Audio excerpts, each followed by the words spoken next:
Be me, 46, family court judge in Franklin County, Columbus, Ohio. Making $142,000 plus, full judicial benefits. Been on bench for 8 years. This is my dream job. Worked my entire legal career to get here. Started as family law attorney, 12 years representing women in divorces. Built reputation as fierce advocate for mothers and children. Appointed to judgeship by governor after extensive vetting process. Youngest woman ever appointed to family court in Franklin County. Handle custody disputes, divorce proceedings, child support cases. About 200 cases per year, each one affecting families' lives. Take this responsibility seriously, very seriously. Come from background that shapes my judicial philosophy. Raised by single mother after my father left when I was 8. Watched my mom struggle to raise 3 kids alone. Worked 2 jobs, barely make rent, while dad paid minimal child support. He had visitation rights, but rarely showed up. When he did show up, it was disruptive and painful. Get us excited, then disappoint us. Cycle repeated for years. That experience shaped my view of fathers in family court. Most men don't step up.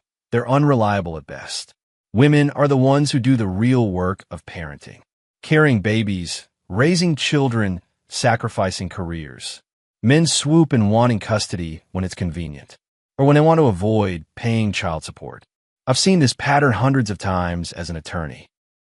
Now as a judge, I have power to protect children from it. My courtroom has reputation among family law attorneys. Everyone knows Judge Morrison favors mothers in custody disputes. Not explicitly, but in practice, mothers almost always get primary custody. Fathers get standard visitation every other weekend, some holidays. Unless there's documented abuse or addiction, that's the default. Some people criticize this, say I'm biased against fathers. But I'm protecting children, giving them stability. Keeping them with the parent who's actually been parenting, not the one who suddenly wants to play dad when marriage ends. This Tuesday morning, typical custody hearing on my docket.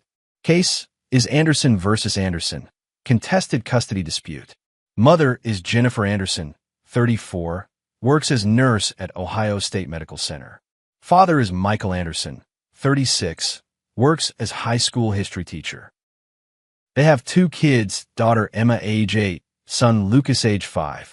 Married 10 years, filing for divorce, fighting over custody arrangement. I've reviewed the case file, read both attorneys' briefs. Jennifer is asking for primary physical custody, standard request. Michael is asking for 50-50 shared parenting, equal time with both parents. This is red flag immediately. Father's asking for equal custody. Usually means they're trying to reduce child support obligations.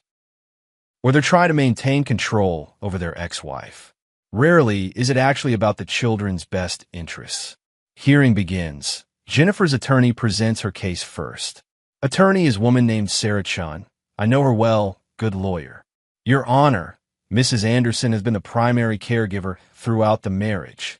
She manages doctor appointments, school activities, daily routines. She's requesting primary custody with standard visitation from Mr. Anderson.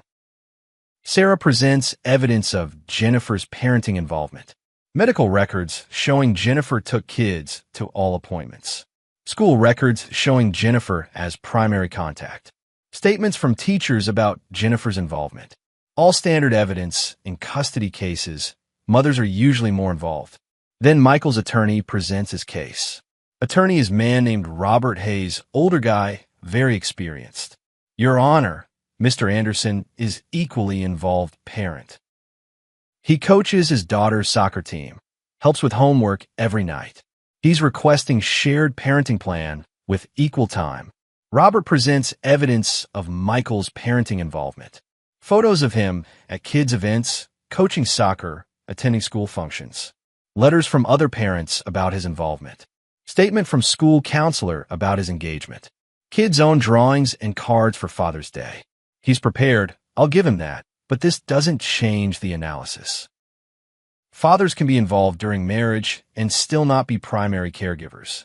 Being a coach or helping with homework isn't the same as actual parenting. The mental load, the planning, the management, that's usually the mother. I asked some questions to both parties directly. Mrs. Anderson, can you describe your typical daily routine with the children? Jennifer describes getting kids ready for school, packing lunches, taking them to activities, managing bedtime routines, scheduling appointments, buying clothes, planning meals. The invisible labor of parenting that fathers often don't see. Mr. Anderson, what's your involvement in the children's daily care? Michael describes helping with breakfast, doing drop-offs some mornings, coaching Emma's soccer team on weekends, helping Lucas with reading every night before bed, playing with them in evenings, putting them to bed. It sounds involved, but it's not the same as what Jennifer describes. He's helping, she's managing, there's a difference. Critical moment comes when I ask about decision-making. Mrs. Anderson, who typically makes decisions about children's health care, education. I do, Your Honor. I schedule all the doctor appointments. I communicate with teachers. I make decisions about activities. Turn to Michael. Same question. Mr. Anderson, are you involved in these decisions? Yes, Your Honor. Jennifer and I discuss everything. We make decisions together about the kids. Jennifer's attorney objects to this characterization. Your Honor, if I may, Mrs. Anderson does the research and planning. Mr. Anderson agrees or disagrees, but she does the work. This is common pattern. Fathers claim equal decision-making, but mothers do all the actual work of gathering information and planning. Fathers just say yes or no to options presented to them. That's not equal parenting. That's delegating to your co-parent. Michael's attorney presents argument for shared parenting. Your Honor, research shows children benefit from equal time with both parents. Mr. Anderson is fully capable of providing stable home environment. He has flexible teaching schedule that accommodates children's needs. Shared parenting is in the children's best interests. I've heard this argument hundreds of times. Fathers' rights advocates push this shared parenting agenda. Claim it's about children's welfare. Really, it's about men's rights. About not wanting to pay child support or admit they weren't equal parents. Jennifer's attorney argues against shared parenting. Your Honor, while Mr. Anderson is a loving father, children need stability. They need consistency of one primary home, not shuttling between houses. Mrs. Anderson has been their primary caregiver. That should continue. This resonates with me. Children need stability. Constantly moving between houses is disruptive. Better to have one primary home where they feel settled. Visitation with father on weekends is appropriate. I'll look at the evidence again. Both sides have presented their cases. Technically, Michael is involved father. No question about that. No evidence of abuse, addiction, neglect, any disqualifying factors. In fact, evidence shows he's quite engaged in kids' lives. But that doesn't mean shared parenting is appropriate. Jennifer has been the primary caregiver. That's clear from the evidence. She manages the household, coordinates everything, does the planning. Michael helps, but helping isn't the same as managing. More importantly, I have concerns about his motivation. Why is he pushing so hard for 50-50 custody? Most fathers are content with standard visitation. When they push for more, there's usually an agenda, either reducing child support or maintaining control. I make my decision from the bench, as I often do. After reviewing all evidence and testimony, this court finds that Mrs. Anderson has been the primary caregiver. Children will benefit from stability of one primary residence. Mrs. Anderson is awarded primary physical custody. Mr. Anderson will have parenting time every other weekend, Friday evening through Sunday evening, plus one evening per week for dinner, and alternating holidays as specified in standard parenting plan. Michael's face falls. He looks devastated. He tries to speak. His attorney puts hand on his arm. Jennifer looks relieved, vindicated. Her attorney is satisfied. I continue with the order. Mr. Anderson will pay child support according to Ohio guidelines, based on his income and parenting time allocation. This arrangement serves the best interests of the children. Case closed. Next case on the docket. Don't think about it much after, it was standard custody ruling. Slight modification from typical because Michael was more involved, but still appropriate to give primary custody to mother. 3 weeks later, I start getting calls from Ohio Judicial Conduct Board. Someone filed formal complaint about the Anderson custody case. Complaint alleges I demonstrated gender bias in my ruling, that I ignored evidence of father's involvement and capability. Ruled based on gender stereotypes rather than children's best interests. I'm not worried initially. Complaints happen, rarely go anywhere. Judicial Conduct Board reviews them, usually dismisses them. Judges have broad discretion in custody cases, hard to prove bias. But this complaint doesn't get dismissed, it gets assigned for investigation. Investigator is attorney named David Preston, very thorough. He requests all my case files for past 3 years. Wants to see pattern of my custody rulings. Also requests transcript from Anderson hearing and all communications related to the case. Month later, David calls me for interview about the complaint. Judge Morrison, I need to discuss some findings from the investigation. Of course, I'm happy to cooperate. I've reviewed 87 contested custody cases you've ruled on in past 3 years. In 84 of those cases, you awarded primary custody to the mother. In the 3 cases where father received primary custody, there was documented evidence of mother's drug addiction or abuse. He pauses, waiting for my response. Mothers are typically the primary caregivers, so primary custody makes sense. But in many of these cases, fathers presented evidence of equal involvement, similar to what Mr. Anderson presented. Yet you consistently ruled in favor of mothers regardless. Start to feel defensive. Each case is decided on its individual merits, but the pattern suggests a predisposition toward maternal custody, regardless of father's demonstrated involvement and capability. David continues with more specific findings. In Anderson case, both parents had clean records, both employed in stable jobs with flexible schedules. Both presented evidence of active parenting involvement. Yet you awarded primary custody to mother and limited father to visitation, when father requested shared parenting. He shows me transcript of my questioning during the hearing. You asked Mrs. Anderson to describe her parenting involvement. She listed tasks, scheduling, planning, managing. You asked Mr. Anderson about his involvement. He listed similar involvement, coaching, homework, bedtime routines. But you characterized his involvement as helping, not parenting. Reading it now, outside the hearing, I can see the framing. I did treat his involvement as secondary to hers, even though the evidence showed equal engagement.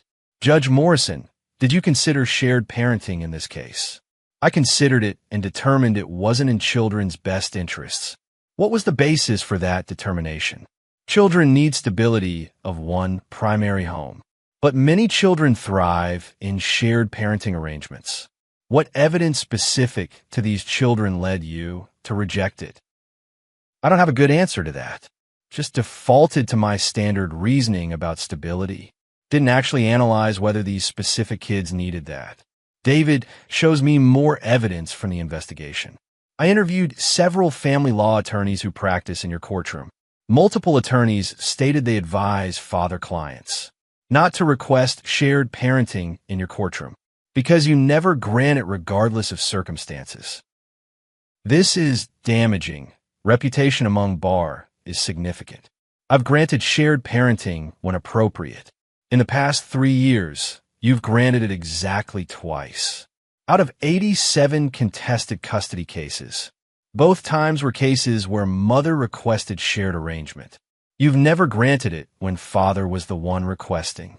The pattern is undeniable when laid out like this. David presents more findings. I also reviewed your statements during hearings. You frequently ask mothers about their sacrifice and dedication. You frequently ask fathers about their work schedules and availability. The line of questioning suggests different standards for each parent. He shows me specific examples from transcripts. asking mothers about emotional labor and mental load, asking fathers about whether they can handle logistics, treating mothers as natural parents and fathers as helpers, even when evidence showed equal involvement. Judge Morrison, do you believe fathers are equally capable parents? Of course, when they're actually involved. But your rulings suggest you don't believe they can be primary caregivers. That's not true. I just prioritize children's need for maternal bond. Do you have evidence that these specific children needed that? Or is that an assumption based on gender? Can't answer that honestly without admitting bias.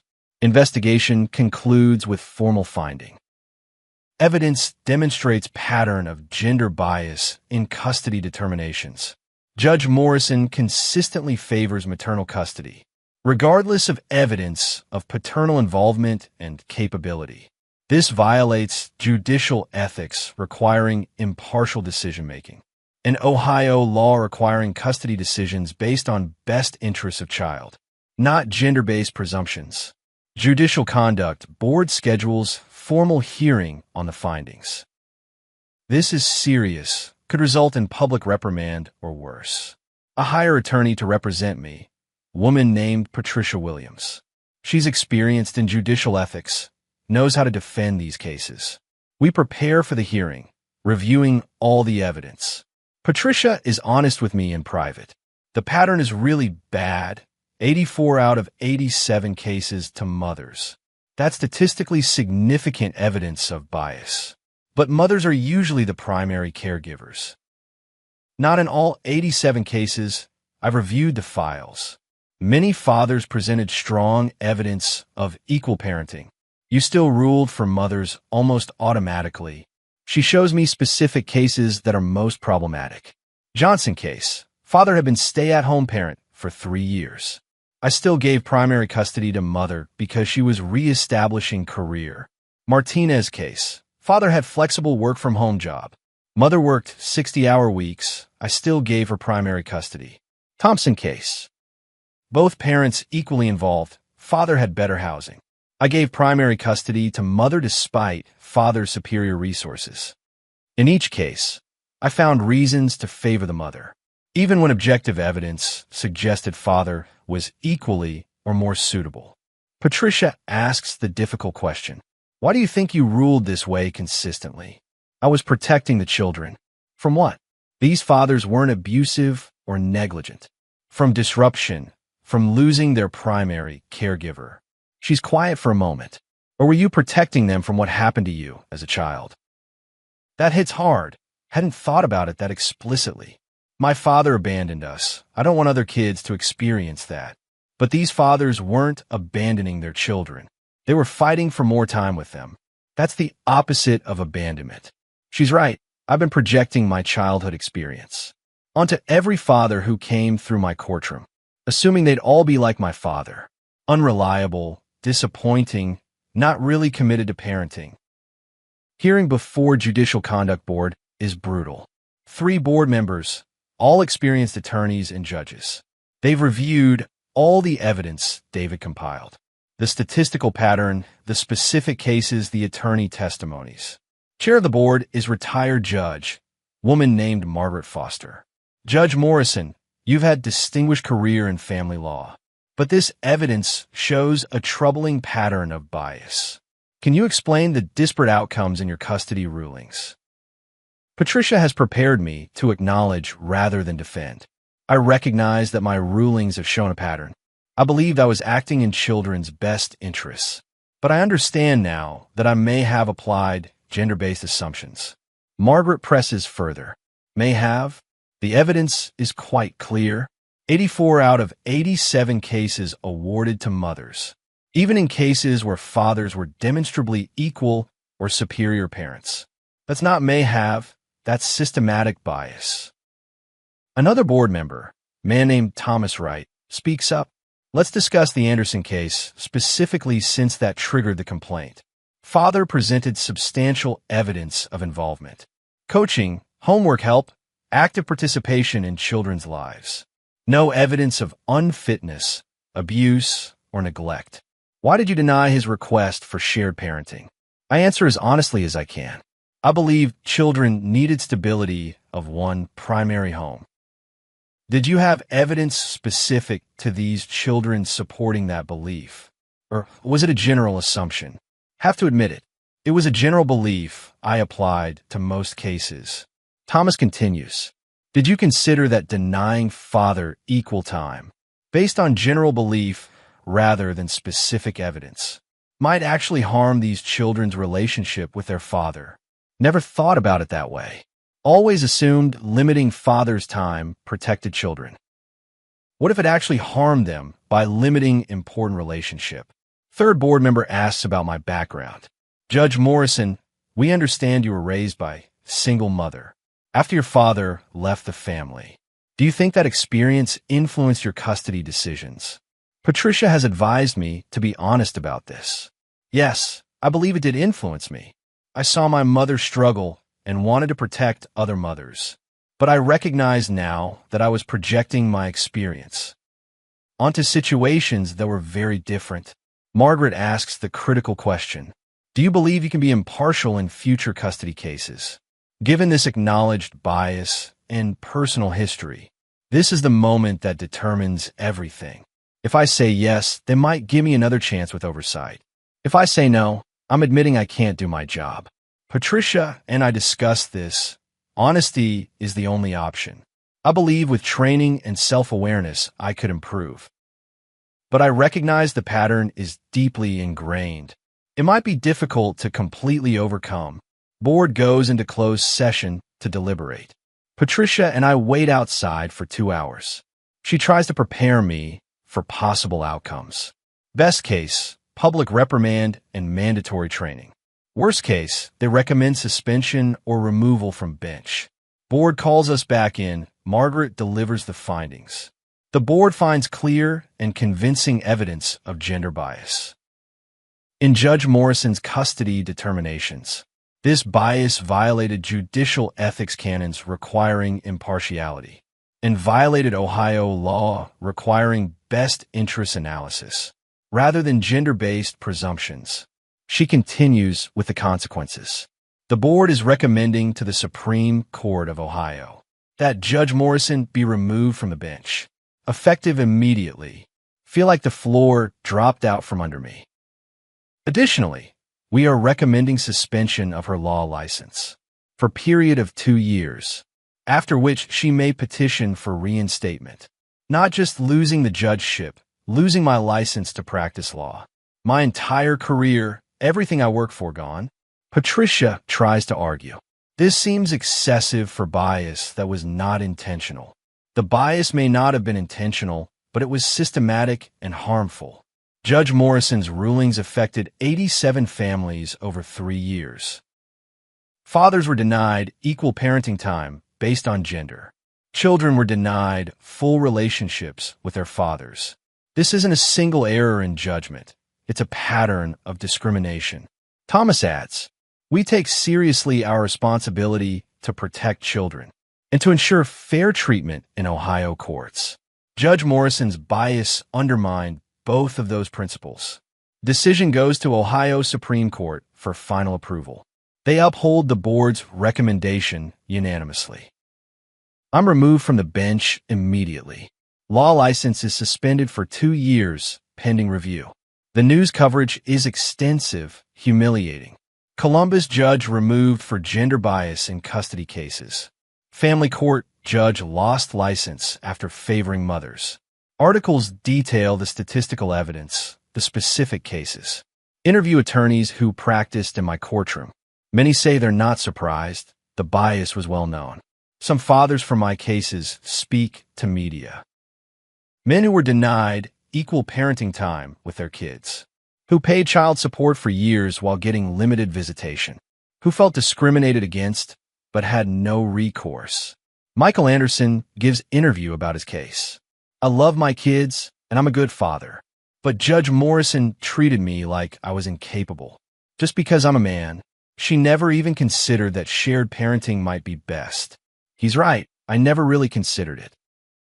Just defaulted to maternal custody because that's what I believed. His kids are now in shared parenting arrangement.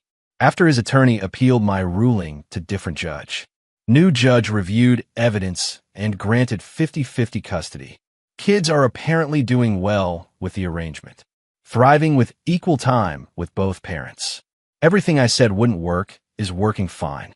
6 months after losing my judgeship, I'm 47, unemployed. Can't practice law for 2 years while license is suspended. Have to find non-legal work to pay bills. End up taking job as paralegal at small firm. $45,000 salary, less than a third of what I made as judge. From presiding over courtroom to filing documents. From making decisions that affect families to scheduling depositions. Complete professional collapse in 6 months. Spent a lot of time thinking about the 87 cases. All those fathers I limited to every other weekend visitation. Because I assumed mothers were more important parents. All those children who got less time with their dads. Because of my biases and projections.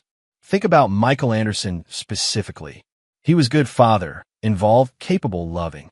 And I gave his kids to their mother primarily. Because I couldn't see past my own childhood experience. Couldn't imagine that fathers could be equal parents. That kids could thrive with shared parenting. That my assumptions about gender were wrong. 1 year after removal, some of my cases are being appealed. Fathers are filing motions to modify custody based on judicial bias, arguing that my biased rulings should be reconsidered. Several are successful. Judges grant new hearings. Shared parenting arrangements are being implemented. Kids are adjusting fine, sometimes better than before. Fathers are getting equal time they should have had all along. Each one is evidence that I was wrong. That my rulings hurt families rather than help them. 2 years later, I'm 49, eligible to petition for license reinstatement. Have to appear before Bar Association and demonstrate rehabilitation. Have to show I understand what I did wrong and won't repeat it. Patricia helps me prepare for the hearing. You need to show genuine understanding of the harm you caused. Not just acknowledgement that you had bias, but real comprehension of how it affected families. Hearing before Bar Association committee is intense. They ask about specific cases, my decision-making process, why I consistently favored mothers regardless of evidence. I was operating from deeply held belief that mothers are primary parents. Based on my own childhood experience and socialization, I applied that belief uniformly without truly analyzing each case individually. Committee member asks tough question. Do you understand the harm this caused to fathers and children? Yes, fathers were denied equal parenting relationships. Children lost time with loving, capable parents because I couldn't see past my own assumptions about gender roles. Another member asks about specific cases. In the Johnson case, father had been stay-at-home parent, yet you gave primary custody to mother who was working full-time. What was your reasoning? Have to admit the truth. I believed mothers were naturally better primary caregivers. Even when evidence showed father was actually the primary caregiver. That was gender bias, pure and simple. After 2-hour hearing, committee votes on reinstatement. They grant conditional reinstatement of my law license. But I can never serve as judge again in Ohio. Can practice family law only under supervision for first year. And must complete extensive ethics training. Get job at family law firm, but as junior associate. Despite 20-plus years of experience, I'm supervised by younger attorneys, making $78,000, half of my judicial salary, handling uncontested divorces and simple custody modifications. Nothing complex, nothing involving judicial discretion, because nobody trusts my judgment after what happened. 3 years after removal, I'm 50, still rebuilding. Practice law in limited capacity, reputation permanently damaged. Known in Columbus legal community as the biased judge. The one who got removed for discriminating against fathers. Run into Michael Anderson at courthouse one day. He's there for something related to his kid's school. We make eye contact, it's awkward. Haven't seen him since the hearing. He approaches me, surprisingly kind expression. Judge Morrison, how are you? I'm doing okay, practicing law again in limited capacity. That's good. Awkward silence. Then I say what I should have said years ago. I'm sorry for how I ruled in your case. You were a good father, and I didn't give you fair consideration. He's quiet for a moment. I appreciate you saying that. How are your kids? Are they doing well with the shared arrangement? They're great, really thriving. Having equal time with both of us has been good for them. Every word is confirmation that I was wrong. I'm glad to hear that. I was wrong about shared parenting, about a lot of things. Michael nods. I know you thought you were protecting kids, but you were protecting them from something that wasn't there. My kids needed their dad just as much as their mom. You couldn't see that because of your own experience. He's more insightful than I gave him credit for. You're right, I was projecting my childhood. My father was unreliable, and I assumed all fathers were. But you weren't like my father. You were fighting for more time with your kids, not less. Michael is gracious. I hope you've learned from it. I hope other judges learn from it too. Kids need both parents when both are fit and loving. Gender shouldn't be the determining factor. We part ways, him heading to successful life with his kids. Me heading to courthouse to file routine motions. 4 years after removal. See article about family court reforms in Ohio. New guidelines require gender-neutral custody decisions. Shared parenting presumed, unless evidence shows otherwise. Article mentions my case as catalyst for the reforms. After high-profile removal of biased judge, Ohio has implemented stricter oversight of custody determinations. Judges now required to document specific findings. Can't just default to maternal custody based on gender. Must consider shared parenting unless evidence contradicts it. My bias and removal led to system-wide changes that will benefit countless fathers and children. But on the cautionary tale, the example of what not to do. The judge who let personal experience override professional judgment, who hurt families while believing she was helping them. Now I'm here, 51, practicing family law as supervised associate, making $82,000, a fraction of my judicial salary. Handling simple cases, never trusted with complex custody disputes. While other judges implement the reforms my failures necessitated. While fathers get fair hearings I never gave them. While children benefit from shared parenting I never allowed. All because I projected my childhood trauma onto every case. Assumed all fathers were like mine, unreliable and uncommitted. When actually many were like Michael, loving and devoted. Fighting for relationships with their children. I denied them based on gender bias I couldn't see. That's what cost me everything I worked for. My judgeship, my reputation, my career advancement, my ability to make meaningful difference in family law. All lost because I confused protection with discrimination. Couldn't separate my personal experience from professional judgment. Treated fathers as inherently less capable parents. Just because they were men. That's my legacy in Ohio family law now. The biased judge who got removed and lost her license. The cautionary tale in judicial ethics courses. The reason new oversight procedures exist. Still believe in protecting children. Still care about family welfare. But learn too late that protection means impartiality. Not gender-based assumptions about who's better parent. Not projecting personal trauma onto other families. Not denying fathers equal consideration because mine was absent.